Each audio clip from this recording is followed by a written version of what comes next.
I'm here to introduce Tim. Tim is the strength and the heart of Wilmington. Working with Tim on the town board, I can confidently say that he has the knowledge, track record, dedication of a true leader. The effort he puts forth to communicate with townspeople puts other board members to shame, including myself and our current supervisor. His regular news and notes of Wilmington is a wealth of information and something that I'm sure he will continue as a town supervisor. A Wilmington native, Tim has been a voice for our town since he was writing the school paper when we were in grade school. Tirelessly advocating for the people who entrusted him with their votes is something he does not take lightly. Tim knew he wanted the job almost 3 years ago. Tim has a Georgetown University degree in government, and I can honestly say he has done his homework for every single meeting that he has attended while being elected. Over the 3.5 years that Tim has been on the town board, through policy proposals and using his vote, he has consistently shown how he is a steadfast voice for the hundreds of voters who checked the Tim Wallace box in 2023. If keeping your taxes in check, enacting zoning code amendments that protect the character of Wilmington, and moving forward with stagnant projects, i.e. the homestead housing and the comprehensive plan, are a few of the things that you're looking for when you're looking for a new town supervisor, then Tim is your guy. Choose a town supervisor who really truly wants the job. Vote for someone who didn't decide in the 11th hour to be a write-in candidate. Vote for someone who doesn't pull the wool over your eyes and tell you that this isn't a political race. Well, I have news for you. This is politics and this is a race. Won't you please help us cross the finish line in the lead and vote for Tim Wallace on November 4th.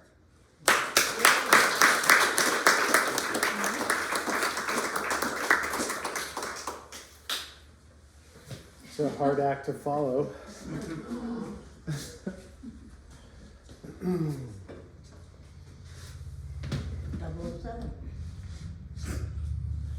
So I'm going to tell you a story about something that happened a long time ago. It was a time around 2 years ago. A man wandered out of the woodwork and started attending town meetings. He hadn't attended town meetings previously, but now that he was retirement age, he decided it was finally time to start giving back. And it was finally time for him to become town supervisor. He didn't have much juice of his own, but his supporters pumped him up and inflated his capabilities beyond all recognition. Their whole campaign was dragging my name through the mud, saying the same things that I say in a slightly nicer and far more vague way, and peddling fairy tales. Does any of this sound familiar?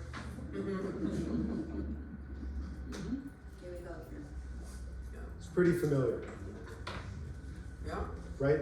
This guy, they're telling you that he has the business acumen of Sam Walton and the demeanor of Ronald Reagan. I've been told that no one who ever worked for him is going to vote for him. I'm sure that's an exaggeration. No. I don't know. Maybe it's not an exaggeration. But do any of them live in Wilmington? What's that? I said, do any of them live in Wilmington? There are people who have worked for him who live in Wilmington. Yeah.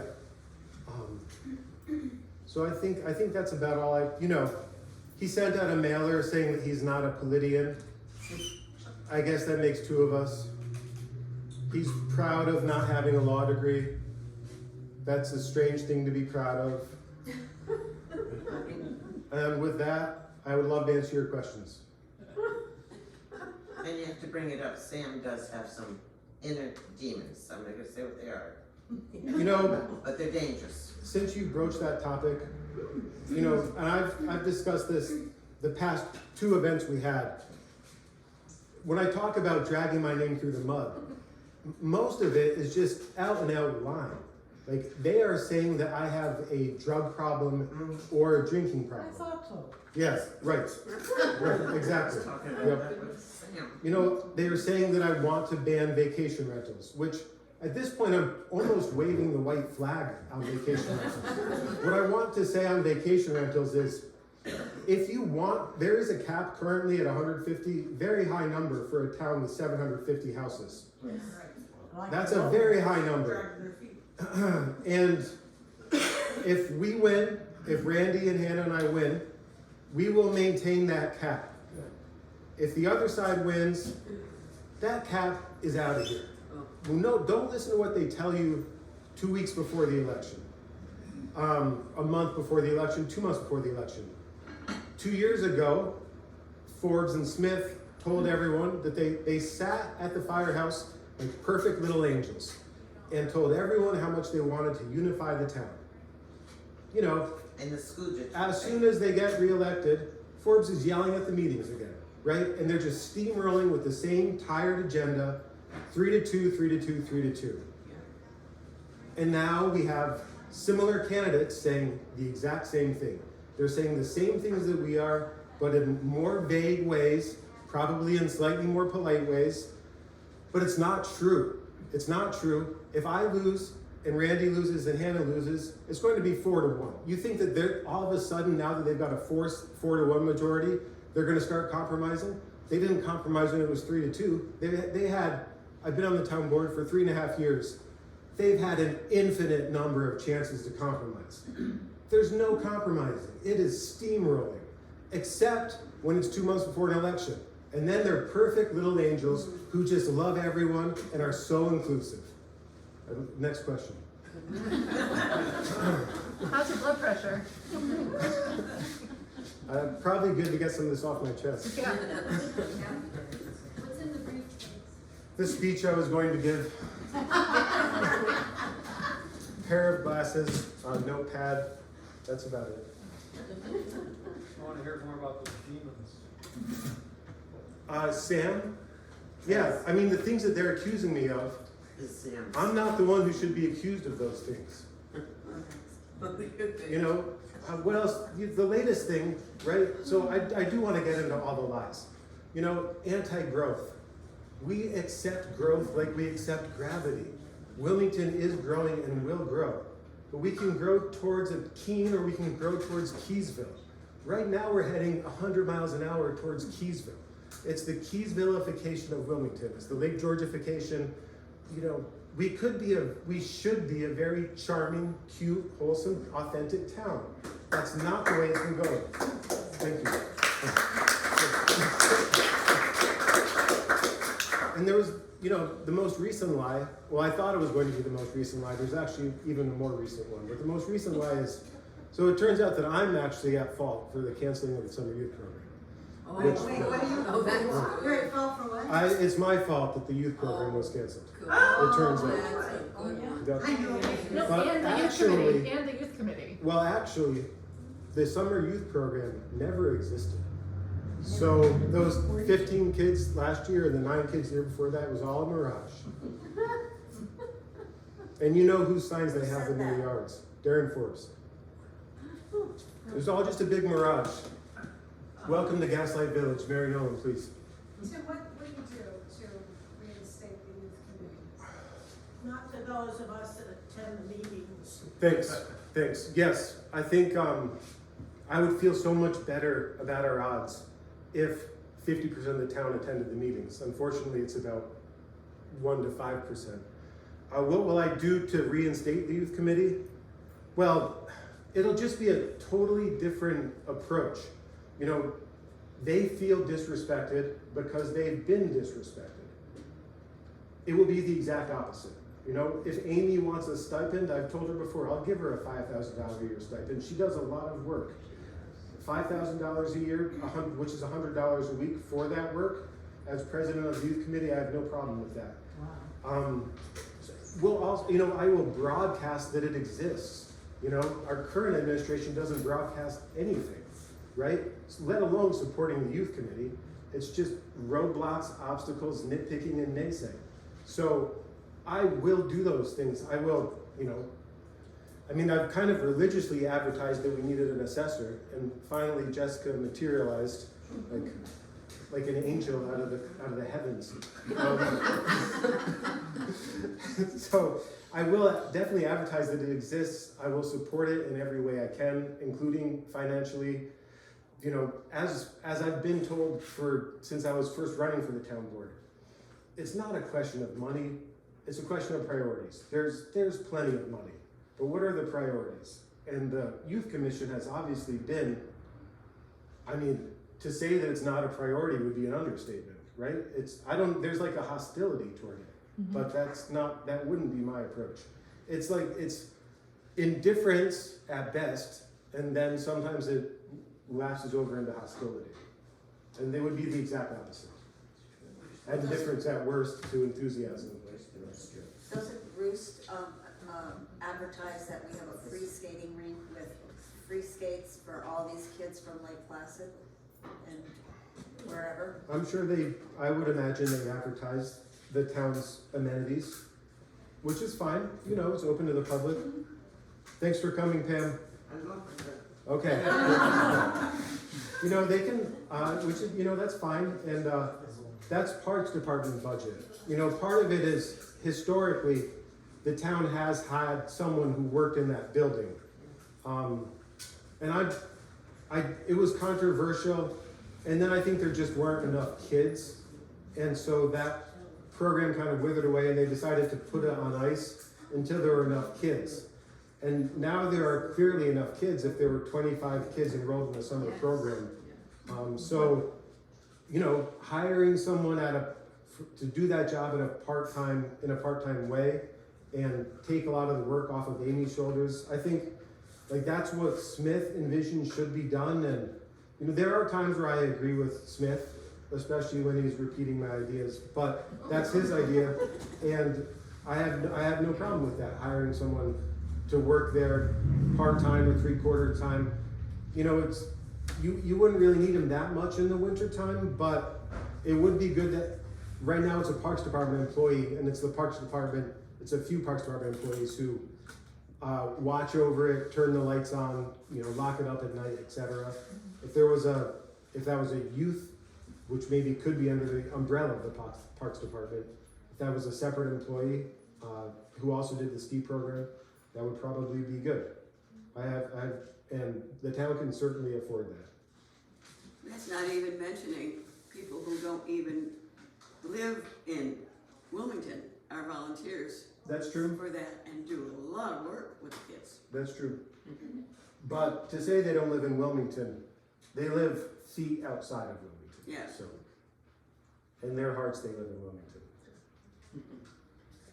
So when I read the Jay Community News and I read the supervisor from Jay and his report, sometimes I get Jay envy because they've been very good at getting grants, like $3 million grants maybe in the last year and a half or so. It's incredible. What do we need to do? What would you do as supervisor to supercharge getting some grant money, because we know it's out there? That's right. That's right. And you know, I read Tina's mailer, and she's saying, they always say, we have to go over the tax cap every year. Well, in fact, if you look at what Jay does, the tax cap is 2%. Jay's been at raising taxes 1%. You know, I'm not promising to cut your taxes. What we're saying is, we shouldn't be overriding the tax cap as a routine matter of course, as though it's something that is automatically done every year. It should be a last resort, not an automatic annual thing. Obviously, the thing to do is to, again, hire a grant writer on a part-time basis, which is an idea that I had brought up, and that's a great example of an idea that I brought up at budget time last time when we were hiring a new secretary for Favor, so he could do a quarter of the work that Roy did. I said if we're hiring a new person, we should hire a grant writer. And that was a great example of the kind of idea that we bring out, and they just act like it's idiotic. Like we're stupid for even suggesting it, right? Right. Yeah, like I'm so stupid for even bringing that up. And that it's obvious. I do know, you know, I got a friendly group here, so I can be a little more formal. Few new people here, few new faces, the Woodcocks. But most of these people I've known for a long, long time. Some people who are newer to the mix, but you know, my mother got so many grants as a librarian that they told her to stop applying for grants. Because, and Karen can vouch for that. And, yeah. So we've talked about it in some detail, and she told me it's just filling out forms. It's just filling out forms. I can, you know, I have a law degree, I can fill out forms. You know, maybe you want to hire a guy who can fill out a form. I hope, did that answer the question? I hope so. I can fill out forms. Yes, yes. And where there's a will, there's a way. You know, with grit and determination, we can fill out those forms together. As a community, united, strong, we'll fill out the forms. I'm one of those that find it difficult. It can be difficult. I hate forms. If there's one thing I've learned the past several years of running for office and everything, it's that people are not great at filling out forms. I've learned that. We'll set up an AI Wilmington form chat. Please. Oh, I just wanted to say that I actually have a lot of experience writing grants, and Yes. I taught a class in grant writing, and I offered our supervisor, and Bill too. You're I right. said, I will volunteer to write grants for you, and he did not. Oh my God. That really sums it up. That Really. So she volunteers for you, Tim, what do you think? I think she's a great volunteer. I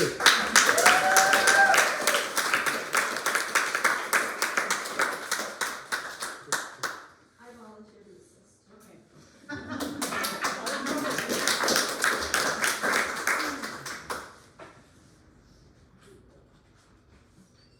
So I would like to endorse Randy Winch. He has my full support. And I also endorse Hannah. And I endorse Cameron exactly as much as he wants me to. Not 1 degree more. Well, there's gotta be, I mean, I'm trying to think of if there were, I was of course listening to the other candidates, and there were of course things I wanted to say. And I've discussed this at our last events. I mean, regarding the KOA, we've had, I mean, some of the hottest fights on the town board were about who was going to be appointed to the planning board.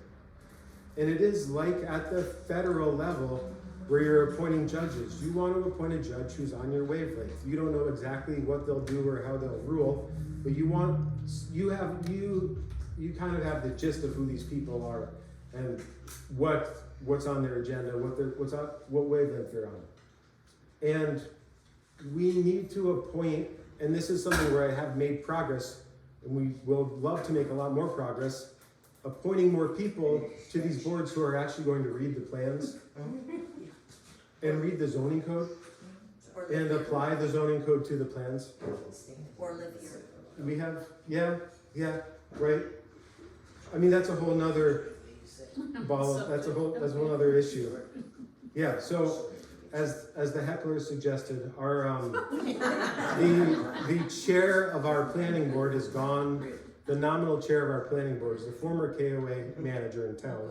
You know, I'm sure he's a nice person, but he's gone more than half the year, and he's the chair. Like, on what planet does any of this make sense? So maybe there should be a residential kind of component of that job? I think in theory there is, but the residency requirements in New York State are super loose. The case law says a person can be gone from a place for a long time and still be a resident. And you can be a resident of more than one place. Yeah, but you can't vote. Within the state? That's right. No, within the world. But you can only be registered to vote in one place. One place. And so if you're registered to vote in Wilmington and you're here half the year, like, that's way more than enough. That's set, and this is maybe something that worries us, the number of second homeowners who can register to vote. Like, you can register, it doesn't have to be your primary residence. Really? Oh, definitely. Yeah, definitely. It is not great. Not for us, you know. we did much better with early voters and not as well with absentee voters 2 years ago. You know? So, and what, there are 50 new voters, 60 new voters this year? Mhm. So I don't feel overconfident. But most of the new voters have Wilmington addresses. There are definitely some in Brooklyn and Albany and all over the place. So what is the solution for the planning board, the KOA manager, if you all get the positions you're? Well, I mean, the easiest way is, when is his term up? You know, Which is when is I don't have it on the list. I don't. That's something I'll be doing on November 5th, knock on wood, is looking at whose terms are up. I'm not eager to make a move against him and try and get him kicked off. Hopefully his term is up soon. And I don't think that, it's not the Pope. You know, there are people in town who act like this is the Supreme Court and it's a lifetime appointment. If your term's up, you're not getting fired or kicked out, or it's the end of your term. Like, thank you. Have a nice time in Florida. That isn't what happened with one of the guys when his term was up. Which guy? He was just asked, do you want to stay on? And the guy Yeah. said yes. Yeah. And, Which, and there was Laura, then there was Laura sitting Yep. there. well, Bill does his homework. So who He's always very prepared. who makes the decision if your time is up, you get to stay? The town board. The town board, yeah. So do you just get reappointed? It has to be, you have to be voted in again. Traditionally in Wilmington, at least for the past, at least as far as I'm aware, that's been mostly a formality. Which I will say honestly, the amount of public interest waxes and wanes. And I think for a variety of reasons, maybe 10 years ago, they were really struggling to get members. And they actually had to go from separate zoning boards and planning boards to a combined planning and zoning board, just because there wasn't enough volunteers. However, I've learned more about that, and that's not the full story. There's a little more background information to that. But that's the brief, polite version of the story. So if if you can't you have to beg and cajole people, and there's really very few people who want to do it, then it is pretty much automatic. But if as there has been in Wilmington the past 4 years, there have been a lot of people who want to get involved. So maybe then it shouldn't be so automatic that you get reappointed, especially if you're gone half the year. Like, it'd be one thing if he was here all the time, but it's very odd, especially since he's the chair. But he calls Doug every day. Every day. Yeah. Yes. Yeah. No, he just packed up his camper, so he's gone. So we'll get the chair back sometime in like April or May. So, lead the board. Seal, do you have a question? I'd like to recognize Seal, who comes to every meeting. Yeah. Yes.